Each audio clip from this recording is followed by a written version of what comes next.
For those that work in this field, there is agreement that prevention is the best protection. And in order to enhance structural and operational prevention of atrocity crimes within the context of the WPS agenda, there are 4 key observations and recommendations to chart the way forward.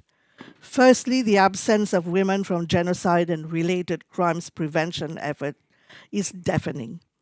We can no longer treat women as only victims when in many contexts from Syria, Myanmar, Ukraine, Afghanistan, and elsewhere, women are active agents of prevention and accountability efforts.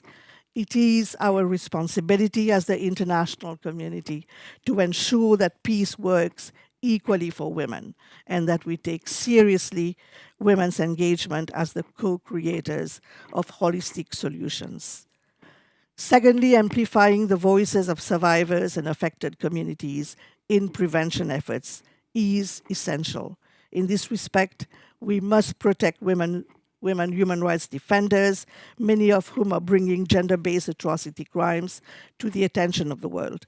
Their role in prevention efforts must be supported within the communities and space they operate. The safety of victims and witnesses who bravely come forward to testify must be guaranteed, as well as that of journalists who risk their lives to share these stories with the world. Third, we must be reminded that past instances of genocide, including the genocide against the Tutsi in Rwanda, demonstrated that these crimes do not happen in a vacuum. They are duly planned and coordinated, meaning that there are identifiable early signs, risk factors, and indicators of genocide and related crimes that make it possible to take action to prevent them. The United Nations Framework of Analysis for Atrocity Crimes and my office framework for the prevention of CRSV both provide the basis to detect these risk factors and inform early warning. And finally, accountability efforts need to be bolstered. This includes through the promotion of the universal ratification of the Genocide Convention and other relevant international treaties, followed by their full domestication at the national level, such as the adoption of relevant legislation to criminalize the prohibited conducts and allow for their investigation and prosecution by domestic courts. At the individual level, building an environment that encourages women to come forward and report atrocity crimes is also tied to such accountability efforts.